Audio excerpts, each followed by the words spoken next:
Go ahead and get started. How's everybody doing today? Good? All right, good. I just wanted to thank everybody again. Tuesday was really moving. I really appreciated and applauded. Got a lot of great emails, some of which I'm still trying to respond to because they require in-depth thought and response. And I always appreciate most of those emails, but if you haven't received my response yet, just know it's in the pipeline. So let's start off with what's going on, kind of current events like we usually do with the world around us, especially as it pertains to the class. Anybody?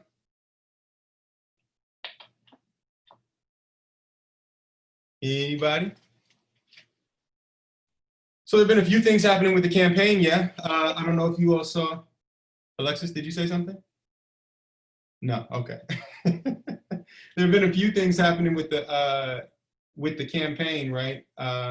Yesterday, a book was released, and it was said that Trump intentionally downplayed the severity of the virus, right? And so now I think I saw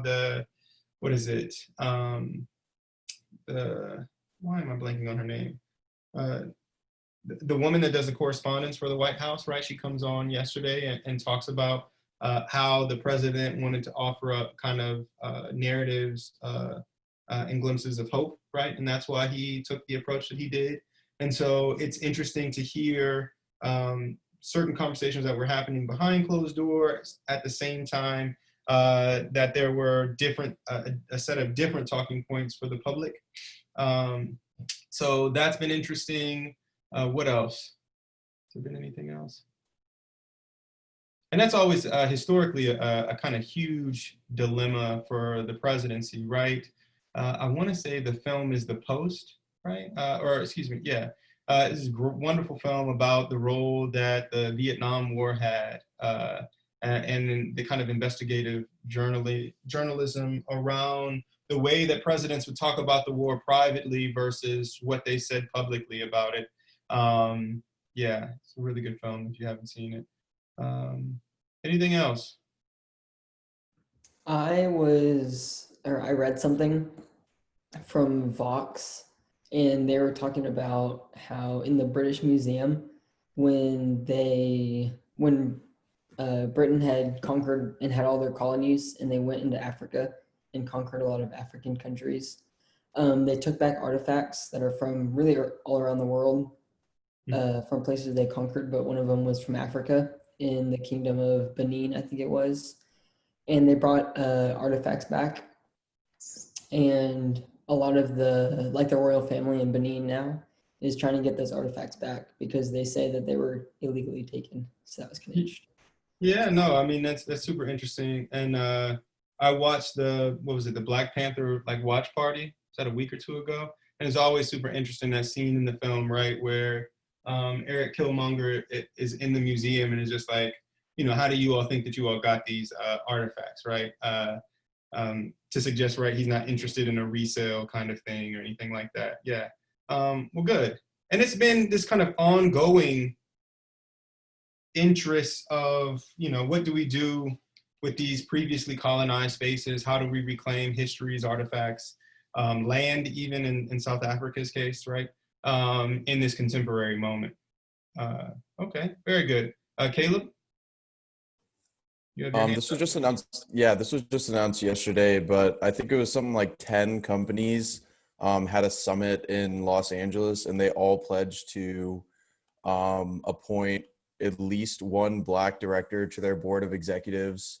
And I think it was like Zillow, I think Uber was in there. I'm not really sure all the companies, but it was definitely a good portion of companies that committed to doing that. Very cool. And I'm gonna blank on the company and the Black woman's name, but one company, I think in the top Fortune 500, just appointed a Black woman today or yesterday, maybe on the heels of that. I should know. Okay, someone else has their hand up. Let's see here. Emma, go ahead. There was also the new Oscars eligibility requirements, the quote unquote woke quotas that they're calling it. Okay. Can you tell everybody? Do you know what it is? I don't remember what they are. There's like these like 4 different things, but then you only need to have like 2 of them. And it's basically like, were there any women or people of color involved in your movie at all? Yeah, yeah, yeah. Which like some people are saying that it's like, I don't know, too harsh, but then other people are saying it's not enough and like isn't actually doing anything. So I don't know. That's how every conversation is always going to be. Are you all familiar with the Bechdel test? Yeah, okay, hey, that is impressive. I was not expecting so many folks to say yes. The Bechdel test, taken from this kind of comic where they're thinking about representation of women, right, in film and in media, is a way of determining how responsible representing women kind of is and are in various spaces, one of which is, right, like how many women are on screen at the same time? Are they fighting over a boy? Is it in competition? These kinds of markers, similarly to maybe what Emma was just saying about the Oscars, the Academy. Well, good stuff, good stuff. Anybody else before we get started? Yeah, so okay. I saw something interesting. Sorry, is someone else trying to? Well, I'm trying to figure that out. Cynthia, was that a hand? Okay, go ahead, Cynthia, and then we'll get to you, Ash.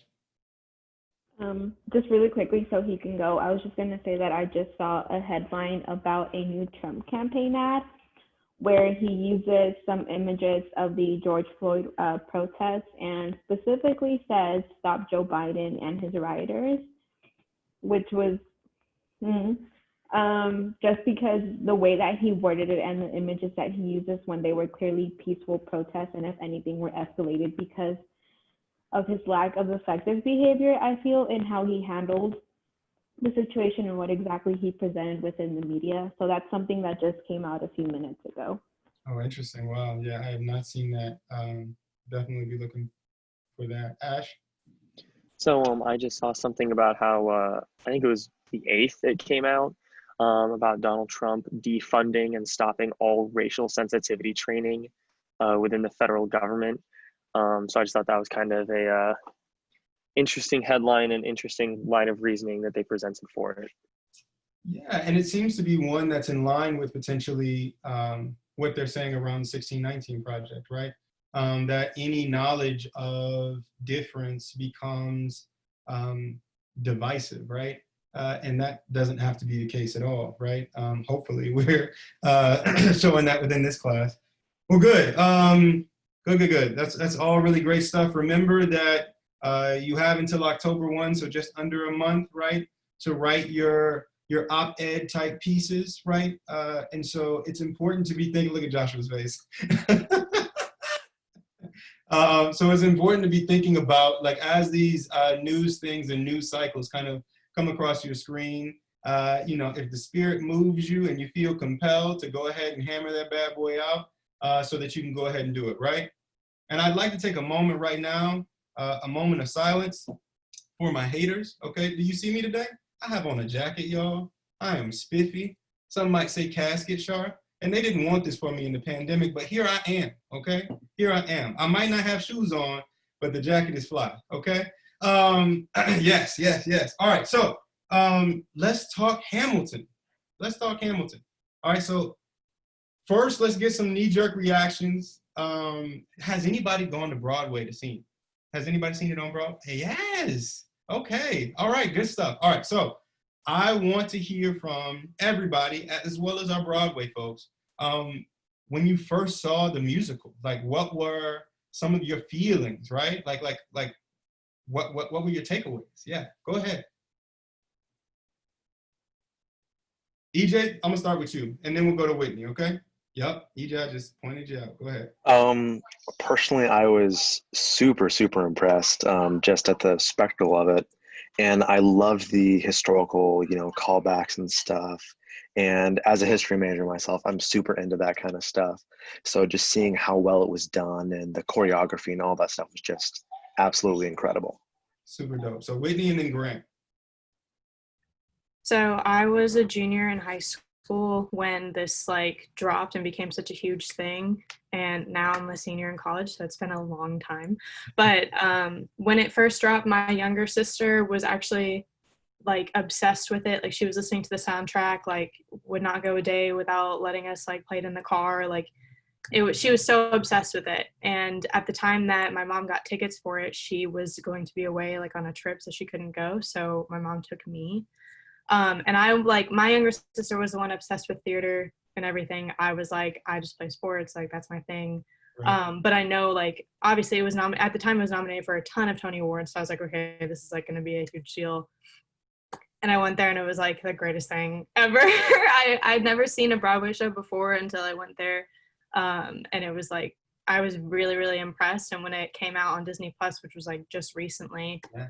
I rewatched it because, you know, it'd been so long. And the way that they like show it on Disney Plus, it allows you to see like everything from them moving set pieces to like the next thing, like, and they don't mess up a single thing, like ever. So I thought it was like, watching it on Disney Plus, it gave me the ability to see like it from every angle. So it was like really, really interesting and like all the more impressive, like EJ was saying, because it was like, yeah, I bet your sister hates you. No. That's the takeaway. No, your mom was messy. it's Rocky. Yeah. Okay, Grant. Okay, so similar to EJ, I'm really big into history. So I actually like, I always knew Hamilton was popular, but I didn't really ever listen to the music or even attempt to see the show until it came out on Disney Plus. So the first time I watched it, I was like, this is like Schoolhouse Rock, but for adults. Like, this is awesome. Yeah. Because I was a huge Schoolhouse Rock fan growing up. And then I think Stephen Colbert describes it perfectly by saying, like, the first 15 minutes, you're like, okay, this is cool. Like, I wonder how they're going to keep it up. And then by the last, like, 10 minutes of the play, like, you're crying. And, like, you're, like, emotionally, like, distressed. And I think since it's coming on Disney Plus, I've watched it, like, close to 13 times in its entirety. Like, I'm a huge Hamilton fan. Yeah. So I'm very excited to discuss this today. Good stuff. Good stuff. Anybody else feel so moved? Oh, there's some hands. I think, yeah, Nicole? Yeah, kind of. I'm not a history buff like Grant or EJ. And so watching it, it was like, I knew the stuff, but I didn't know it. And so the thing that caught me most was the music, because I'm such a music person. So just listening to like the Schuyler sisters and like, oh, Destiny's Child kind of thing, or, oh, was that a nod to B.I.G. or, you know, things like that. So the music really kind of caught me. And not being a history buff, we were playing Trivial Pursuit not too long ago. And because I watched Hamilton, I knew one of the questions on like the history square. So I was like, hey, this paid off. I like it. I like it. Let's go Josh and then Emma. And then Caleb, I think your hand is still up. So, and then Alexis, okay? So Josh, Emma, Caleb, Alexis.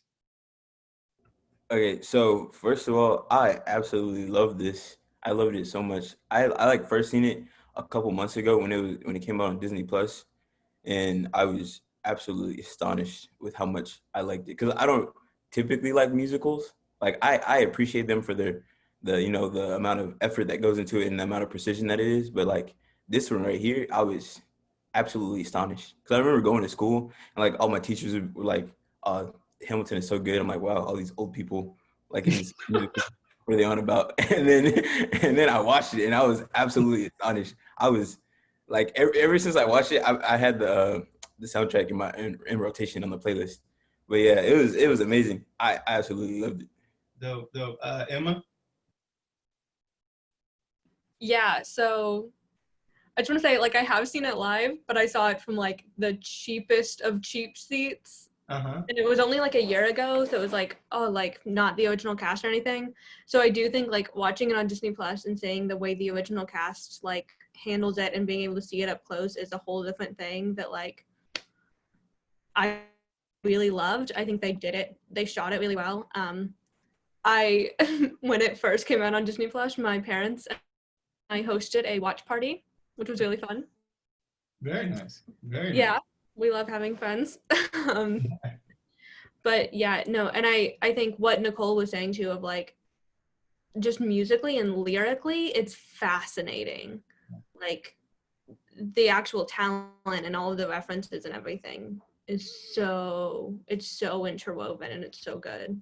Yeah, no, lyrically, lyricist, like as a lover of hip hop and rap, no, I am just in awe of Lin-Manuel's talent. Yeah, and I would love to see him like create just music in and of itself. All right, so Caleb, yeah, and then Alexis, and then Deja. So kind of like Whitney, my sister is like a huge like theater girl, and like I was never, I didn't even like High School Musical, I'm gonna be honest. Tough take. But anyway, so this was actually the first time I saw Hamilton, like ever. I never watched anything. But I knew every single song, like every single word, just from like the 3 years of my sister just yelling it throughout the house. I actually liked it. I've never liked a musical besides The Sound of Music, and this was actually super dope.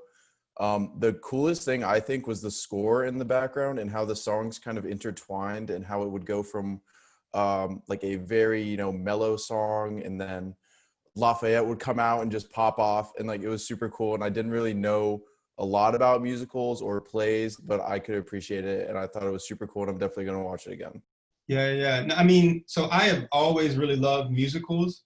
I've always been a musical girl, and they are like the set, and like you know, really watching it. The set is massive and complex.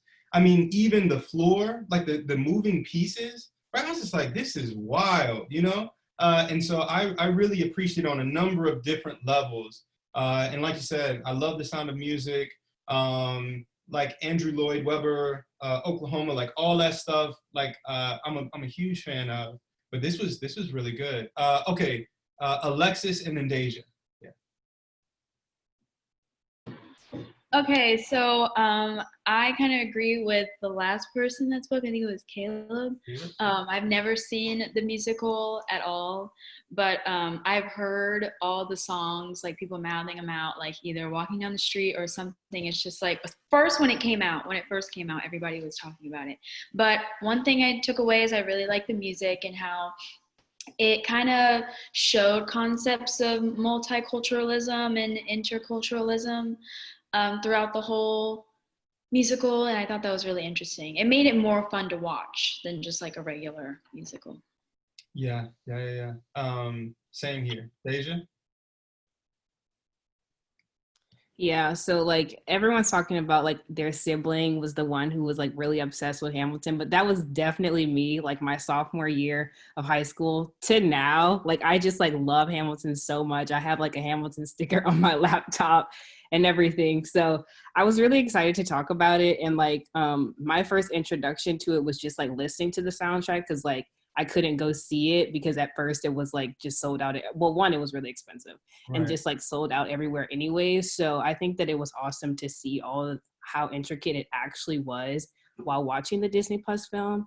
And like, as Alexis was kind of saying, I think too, one thing I really, really love about it is just the fact that it kind of like gave these people of color actors like so much like crazy exposure. Like it's insane. Like Daveed Diggs is one of my favorite humans like in the entire world. And like now, ever since Hamilton, like I just try and follow everything that he does.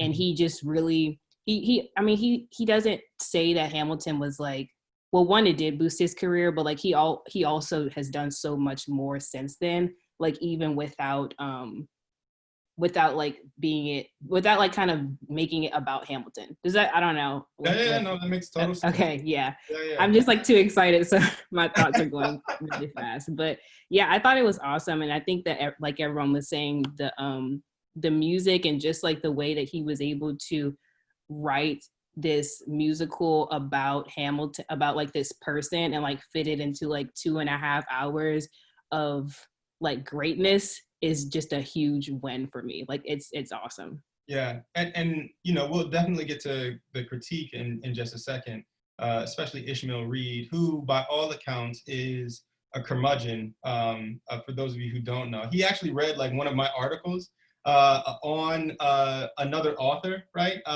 Adam Mansbach is this like satirical novelist, much like Ishmael Reed. Adam Mansbach, you all may know, is the author of Go the F to Sleep, the like parody children's story, right? And yeah, so I wrote this article about Mansbach's novel, and Ishmael Reed just like read my article, and then in the comments on this like online database was just like, yeah, like he had some sneer like criticism even in like the reading of my thing about Mansbach's novel. Yeah, not about my piece, but just like, yeah, can you believe this guy wrote this book and then my publisher wouldn't do it? I was just like, wow. So yeah, so Reed is a curmudgeon, right? Which is, so I'm happy that his voice is here. It's great to see the comments in the chat box here, right? So we've got Caleb saying how in awe he is of everyone, like how in shape they are, especially, right, like breathing and from like a musical standpoint, right? The fact that they were able to have these runs and not hear, like if it was me, right, you would hear the gasp and everything else, right? But they all did it so seamlessly. And then Haley also echoes that point about the fact that they were also doing it in all of this like 18th century garb, right? So that the layers upon layers, and you didn't see anybody sweating profusely, as I too would have been doing. Okay, so Javon has his hand up, and then we'll get into the thing. Javon? Yeah, so I was another person who's not really a theater person or a musical person, but I had heard from it from a lot of my teachers in high school, and then a lot of my friends who are more into that kind of stuff, and as like they were trying to appeal it to me, because obviously I love rap, I love hip hop, I love everything about it. So they were trying to appeal kind of that side of it to me. So when I went in, I was very pessimistic from, you know, the film side, because I didn't really think I would appreciate it from that side. But I came in looking for the music, and it really impressed me. Obviously lyrically it's amazing, but it impressed me of how like the music itself could tell the story, whether it was the aesthetic that it created or, you know, just kind of the overall like how it told the story beyond the lyrics, which was really cool to me. And obviously, you know, I appreciated it. Like we were saying, like all the choreography was amazing, all the set was amazing, everything they did was amazing, and I was really impressed by it.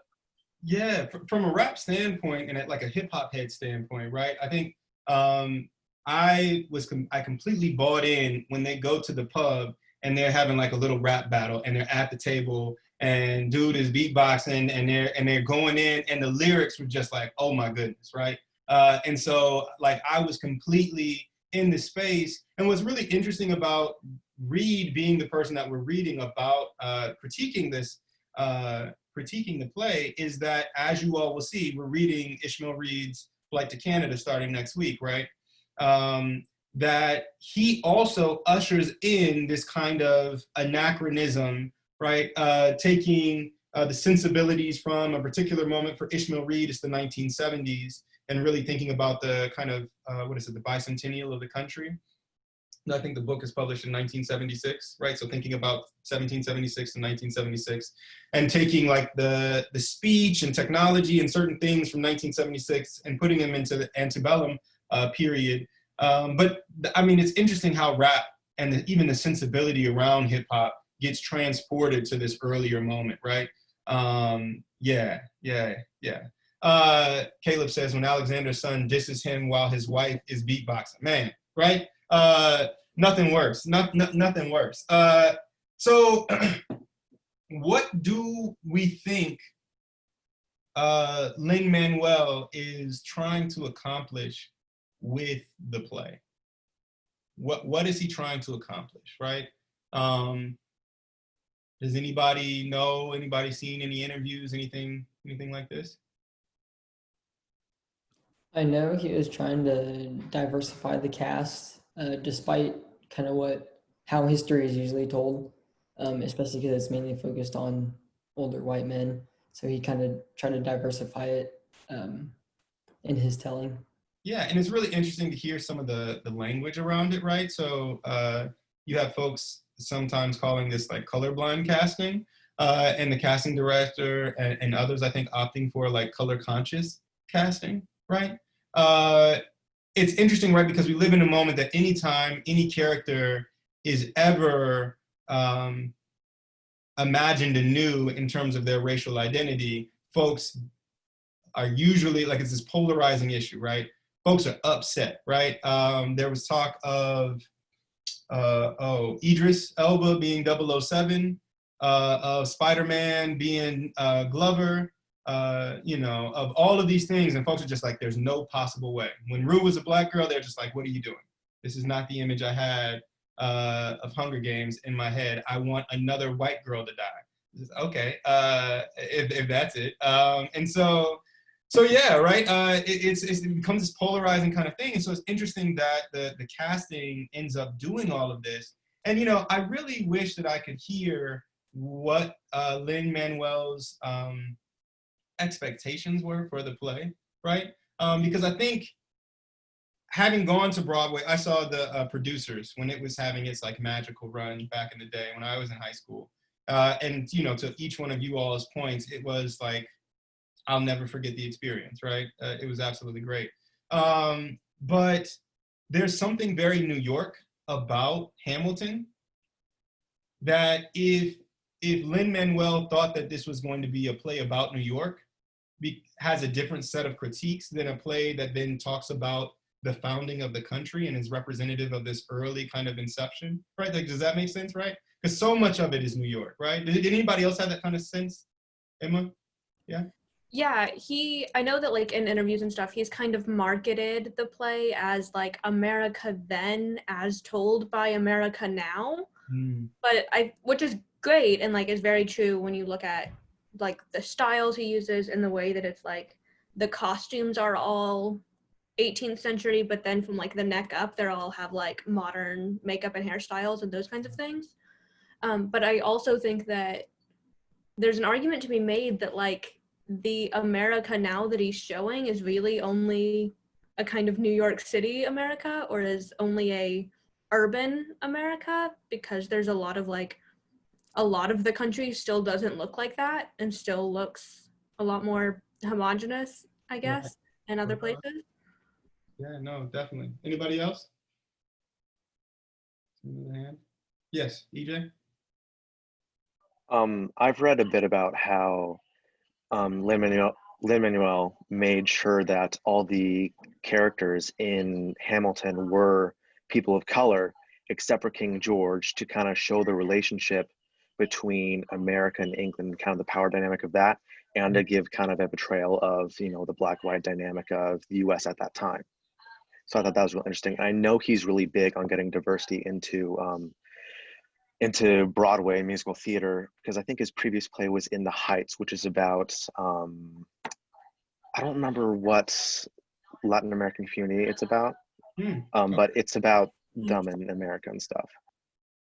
Okay, very cool, very cool.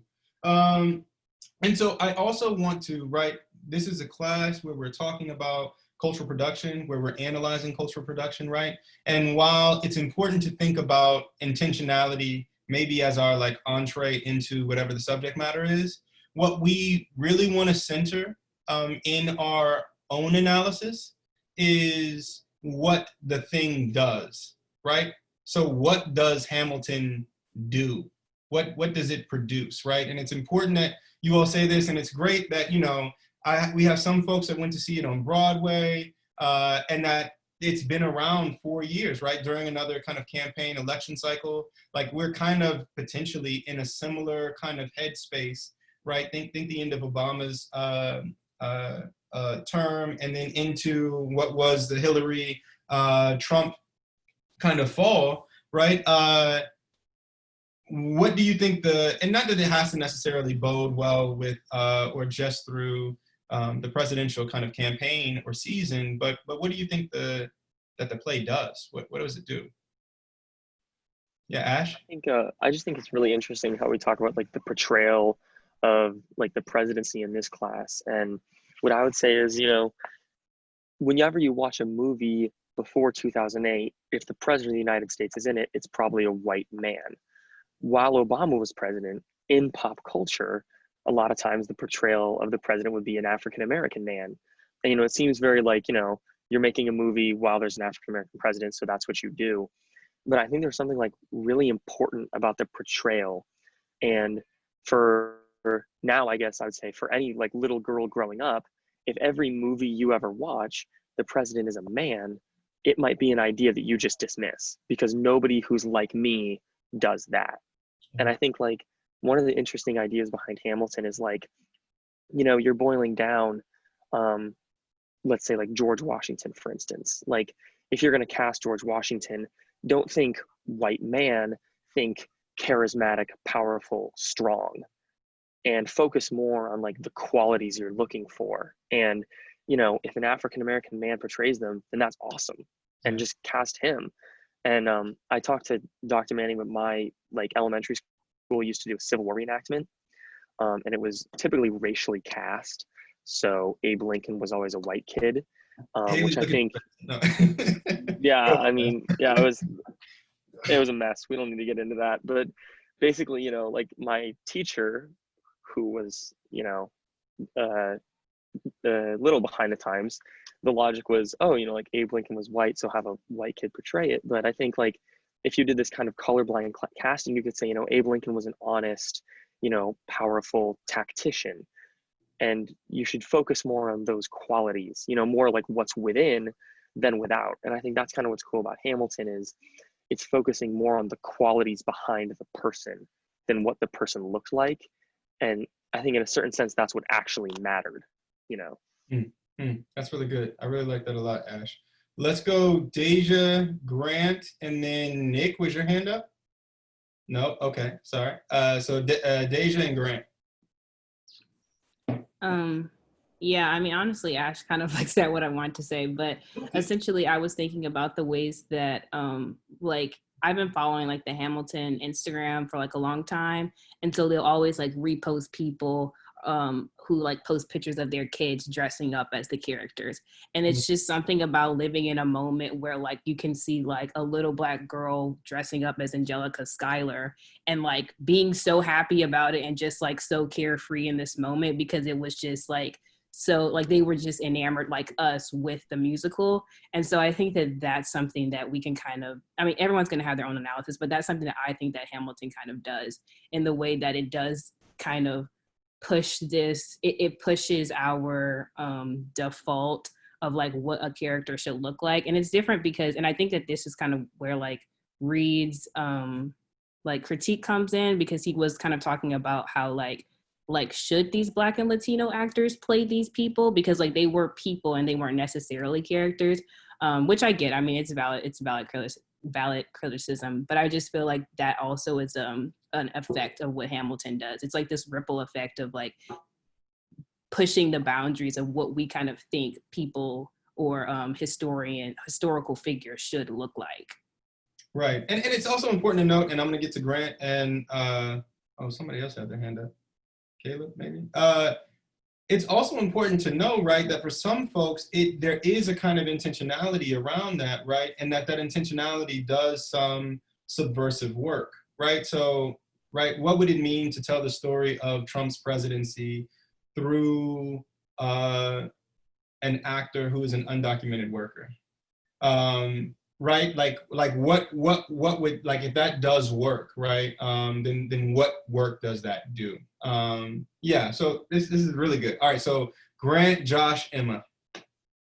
One message I think Lin-Manuel tries to get across is the importance that our nation was founded on through immigrants. And also, I mean, even in the first rap battle he has with Thomas Jefferson, he talks about slaves. I think the line is something like, we all know who's doing the real working, or something. And I think that, I mean, obviously Hamilton was a true immigrant, and then our nation was just founded on immigrants. And a lot of times I feel like today in modern news, immigration is a hot topic, and often it seems as though some people in power tend to villainize immigrants. And I think that honestly, this play just shows that, I mean, they work hard to begin with, if not harder than most people that are born here, I believe. And that they're needed to help structure and help bring diversity to our country. Yeah, no, for sure. For sure. And, you know, one of the things that I just saw recently with the Labor Day weekend is thinking about the folks that are working in fields, getting food, and who have been essentially as essential workers throughout this entire kind of pandemic, in the way that migrant laborers are constantly at the forefront and oftentimes in the most precarious places doing this labor. What did I say? Josh, and then Emma, and then Cynthia. Kind of going back to the idea of examining whether or not historical figures or just people in general or characters in general should be played by a specific race.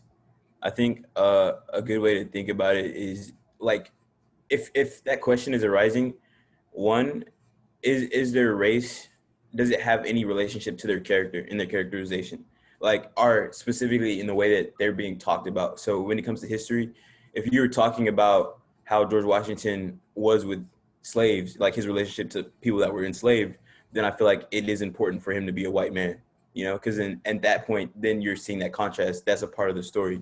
But in this case for the play, that wasn't really focused on like his views on slavery and African Americans, like that wasn't something that was brought upon. So it wasn't necessary. Like that didn't take away from the story at all.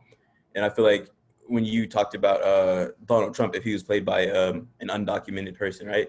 I feel like for that one, you could do that if your point was to contrast who he was and the way he acts and like who he actually was as a person versus like, hey, this is an undocumented person playing him. Like if that was your part, like some satirical aspect of it, I feel like it really just depends on how what you're trying to get across through your art or your message.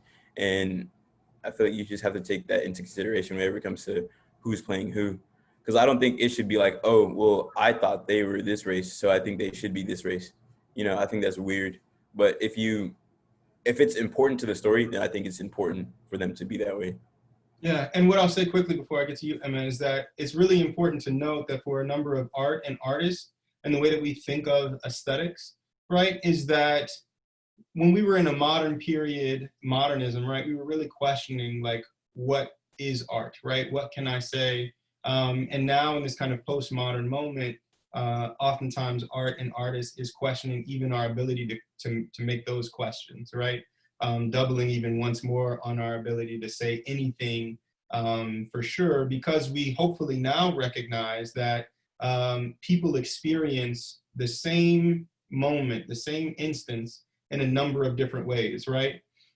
Clearly, we have folks that experience this play in a particular way, and then Ishmael Reed was just stewing in the audience, right? When he saw it, like, I can't believe it, right? And so,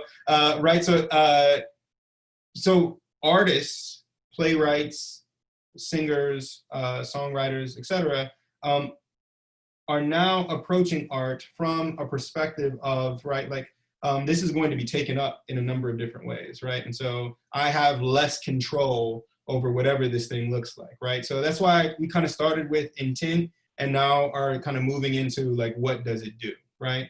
Emma? Yeah, so on like Josh's point about like when do we take into account like who should play which person, and like a thing I thought was funny, I guess, when I was reading Ishmael Reed's article was there's this point where he goes like, what's next? A Jewish person playing Hitler, basically.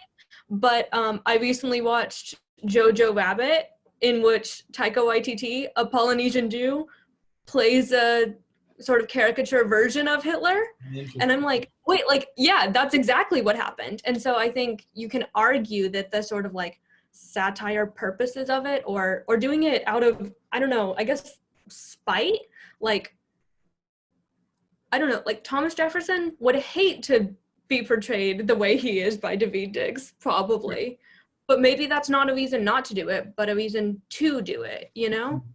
Like, do it because it will bother them. Like, I like that. Like, yeah, I like that a lot. If people suck, why should we honor their memory by portraying them by the kind of people that they wanted to be connected to? Like, you know? Right. And to Ash's point, right, like I really love the casting of George Washington.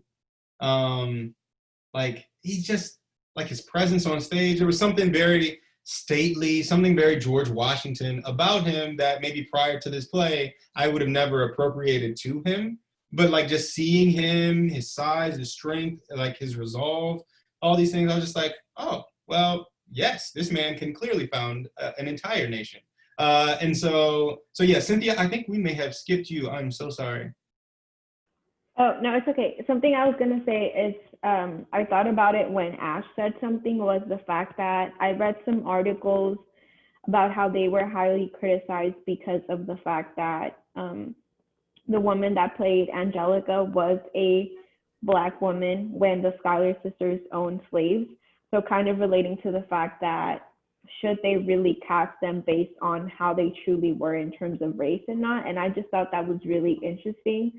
Also kind of touching on what Emma said, like the fact that people had to take it that way, and maybe it was intentional and maybe it wasn't, but just the fact that they didn't think about the fact that she got the role because of how good she was. And like, I just think people forget about that, especially when looking at this cast. It's also like those people were chosen for a specific purpose. So why not appreciate that? Yeah, yeah. You know, it's really funny you bring that up. So I was like awestruck by everyone's voices and their like range and the clarity. What's the one that Hamilton ended up marrying? Oh. Eliza? Yes, Eliza. her voice is beautiful. Oh my goodness. As well as the oldest sister, right? And it's just, I was just like, wow. And to the point where, and everybody like could obviously carry their own thing, where like the weakest singer I felt like on stage was Lynn himself. I was just like, bro, I know you wanted to be up there, but man, yeah, I said what I said, Haley. I said what I said. Okay. Yeah, sometimes you gotta let it go. No, I mean, it was great to think musically, and I'm happy where the conversation is kind of moving here naturally, because I do want to pick up on music. Part of there's a really quick one-liner in Ishmael Reed's critique is the fact that they're doing this with hip hop, right? And that there's a kind of pervertedness, right? Taking this language, I think that he says, maybe of the oppressed, right? Maybe that's verbatim, and using it in this way, right? So, so hip hop has 4 key components, right? Does anybody know what those 4 components are of hip hop? All right, it goes rap. You said what? Is rhythm part of it? So rhythm is definitely part of it, and that rhythm is a part of rap, right? So MCing. It's also a part of the DJing aspect originally, right? So rap, DJing, initially it was breaking, right? Or beatboxing, b-boy, and now we can think of that more broadly as dance. Renegade, I don't know all that stuff that you're doing. Anyway, okay. And then the last one is graffiti, right? And so those 4 kind of concepts really make up what we know to be hip hop, right? And it's really important to situate hip hop out of a late 70s, early 80s moment in New York, especially amongst Black and brown folks. Here I'm thinking of African Americans and Puerto Ricans in particular, and the way that it was a way of breathing life in terms of art forms that were capturing this kind of deindustrialized moment, right? So in this moment we have right where cities were industrial epicenters, we have those factories and those places starting to go kind of to different countries outside of the city centers. And so it's in that late 70s, early 80s moment where we see a kind of rise in poverty, a rise in crime, and all of the things that we generally think about in terms of urban epicenters happening in that moment, right? And so you get in hip hop this way that is trying to capture, right? Trying to make breaks, trying to make rhythms, and rewrite what was once true. From an aesthetic standpoint, it was also during this time that we have this concept called post-structuralism, right? Where we think of things in a very kind of structural, literal way, and we can think about what that looks like in terms of architecture, a number of other things, right? You have in this 70s, 80s moment, this kind of post-structuralist moment. And when we think about hip hop, right, especially like scratching records, right? Like parents would be upset that, you know, somebody would, they'd come home and their James Brown album would just be scratched up, right? Because it's literally making music out of other music, right? In the breaks of other music, right? I love watching DJs or producers kind of make music and think about how they could hear something completely different in a song that everybody else hears and then make their own song from that, right? So it's really interesting to think about, right, that hip hop has this inherent subversive, inherent resistant kind of quality to it, and then think about then what mapping that onto this this narrative of the founding of the country, essentially, right? As this kind of language, it kind of doubles down a little bit on the casting choices that we were talking about.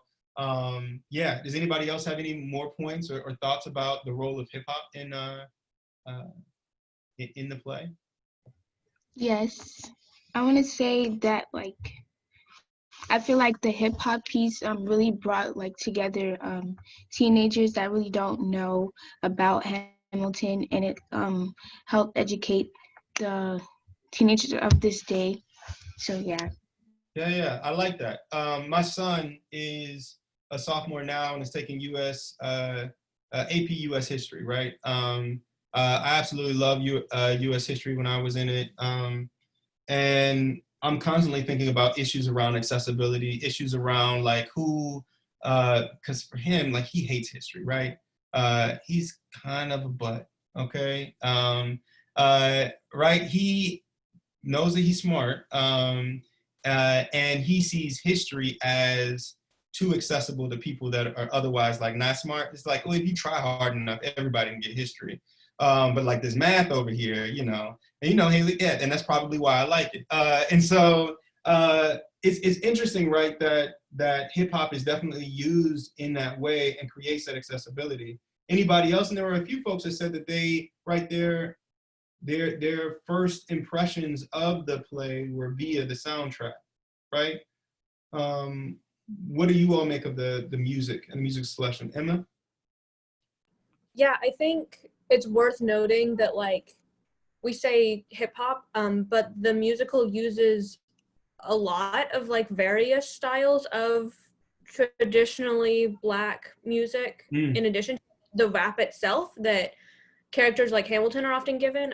Burr and Washington do a lot of gospel-y, soul-y stuff, and Jefferson is almost entirely written in jazz and all of these things that I don't know, it's not the one style. He really plays on all of these different styles that have been associated with people of color for a very long time, especially in this country. But I think and I don't know, I just want to open up that conversation. I like that. I like that. Thank you for that, Emma.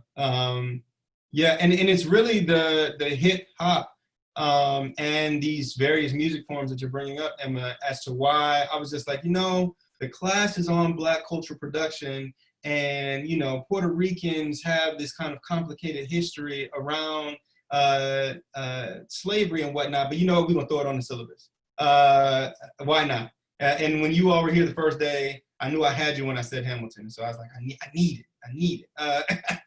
Grant? So I was one day listening to a Tom Morello interview. Do you know who that is? I do not.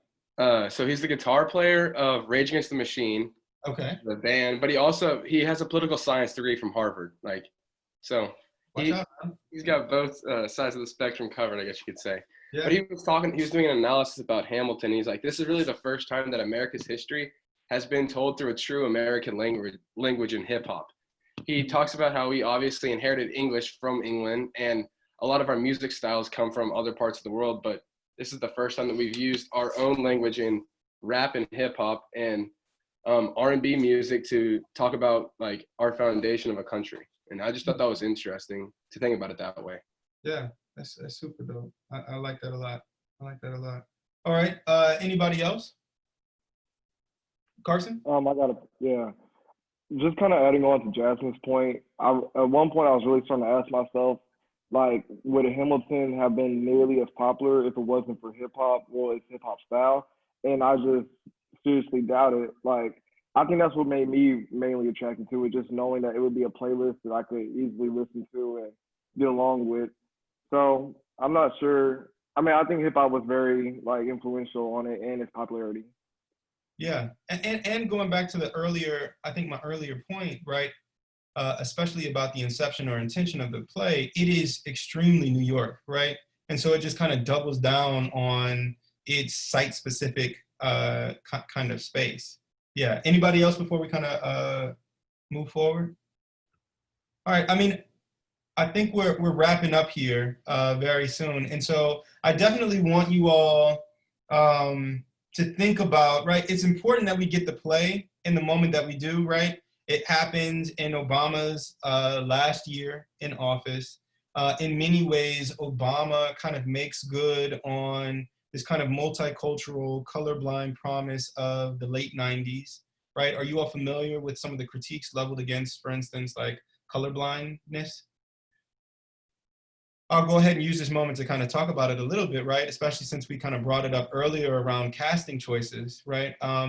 So colorblindness is oftentimes referred to, right, in the 90s when folks are really trying to embrace the melting pot, or I think the melting pot was replaced with like a salad, right? Where we can still be like all of the things in the space and still maintain our own identity without assimilating, right? I think that was the change in food choices there. But it's interesting, right, that multiculturalism of the 90s kind of was paired with this idea of colorblind rhetoric, like I don't see race. Maybe you all have seen this before, heard it before, maybe even said it before, right? Can anybody tell me what some of the critiques are of, can anybody still tell me some of the critiques of colorblindness or how it gets paired with colorblind racism? We'll go Haley and then Josh. Yeah, when I think of like color blindness, like you can't see like my color, like you don't see how it affects me. And I also think about intersectionality. And it's like this concept, like I'll give an example, like in class, there was like a woman who didn't get hired for the job, and the company was like, well, we hire, and she was a Black woman, but they were like, oh, well, we hire Black men, we hire white women, but they don't hire Black women. So if you don't like see my color and like all the other effects about me, then you're not gonna see like how I'm affected differently, how the society and the system treats me differently. Good stuff. Josh? I feel like the whole idea of, oh, I don't see color is really, like she said, like Haley said, it just ignores like the struggles and the tribulations that the people have to go through depending on what that may be. And it doesn't, like, even if you don't think of it as just like a race thing, if anything thing, like your sex, your orientation, or just like what you've been through in life, if you just ignore that, if you're like, if somebody was, it's like, it also, you can see that when it comes to trigger warnings. So like if you were to just ignore what somebody's been through, and then you're like wondering why they're upset or why they're like worried or why they're like having an anxiety attack because you just decided to ignore it because you don't want to see what people have been through. I feel like that's just like an ignorant thing to do and an ignorant way to live life, because it just minimizes what that person has been through or what those people, what that group of people have been through. And I think that's just like an ignorant way to live life, because those things do affect you in every point of your life. So to ignore it is just terrible. Yeah. Javon? Yeah, just like what Josh was saying, I feel like saying that you don't see color is just a kind of blinding yourself out of convenience, because to really know and understand a person, you have to see what they've been through and really just look at it, their life experiences in totality. And without that, you can't really understand them in a way that's deep enough. So I just feel like it's like you said, really ignorant and not the right way to go about life. Yeah, and it's interesting. Go ahead, Ash. Oh, I was just gonna say it seems kind of elitist, because like the fact that like, you know, as a white person, it's pretty easy to just say, oh, I don't see color, and then like go throughout your day. But like for minorities who are like oppressed or go through microaggressions, it's a lot harder to just like pretend that race isn't a thing. And you know, I think that part of like, I think a positive thing like the Black Power movement and like certain things about being proud of your race, I feel like being like not seeing race is almost trying to undermine that and be like, oh, don't be proud of your race, like let's just pretend that we're all the same. And I feel like there's nothing inherently wrong with seeing race. You know, there's something inherently wrong with, you know, treating people poorly because of it. But I think that it just kind of seemed like a weird, like a Band-Aid on like, you know, an open wound, like, oh, like our country's racist. Well, we don't see race anymore. So fix that, check, you know? Boom. Yeah. Micah? Yeah, I was gonna say it's kind of like putting a mask on, like not putting a mask on other people, but putting a mask on yourself. Because if you're just not seeing color anymore, then you're just, it's like you're not really solving the problem. You're just kind of pushing it back. So it's like if you're treating somebody different, then not seeing color isn't going to change it. It's just going to like push it off to the side. But if you really make an effort and like see yourself that you're treating somebody different, then you can make an effort to fix it, and it doesn't have to be something you put on when you see somebody. It's just, it's like natural. Yeah, exactly, right. But in this like 90s moment, there was this kind of this assumption, and I think you all are absolutely right, that there are ways that this kind of language gets adopted from you know, the left, the right, progressive folks, conservative folks, depending upon what their need is in that moment, right? That it can be either a site of erasure and dismissal, or it can be a way of saying, you know, I don't maybe want to deal with the specificity of your difference, right? But I'm going to just kind of move around and use what, you know, might be like a profoundly like simple assumption, right? Like almost elementary, like, oh, I don't see, you know, the thing or the difference. But it's important, right, that when Obama gets elected, right, you have an entire generation of folks that felt like this was best practices, kind of congratulate themselves for having voted him into office, right?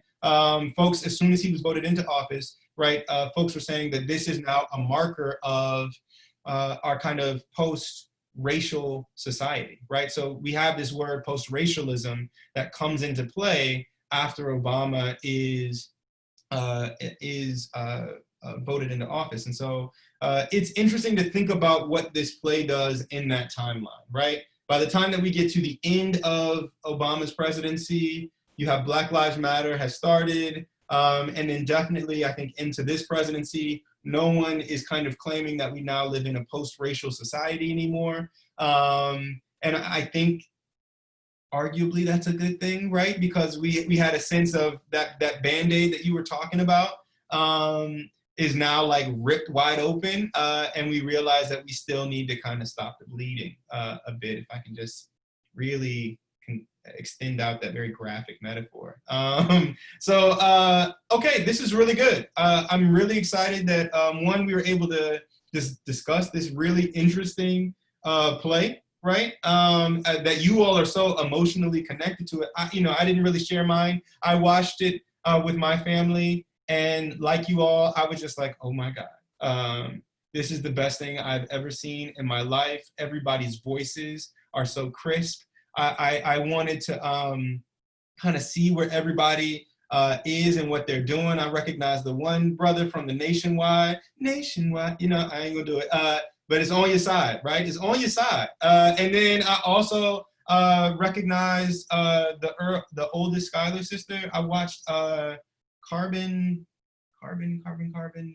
Effect on Netflix. It's weird kind of sci-fi film or show. Is really good. But she's on there in like a main role capacity. And then I had, of course, seen the Thomas Jefferson character in Blackish and a few other things. And I was wondering where everybody had kind of found their start from. And it was interesting that it was all from this spot. And so, no, I absolutely enjoyed the play.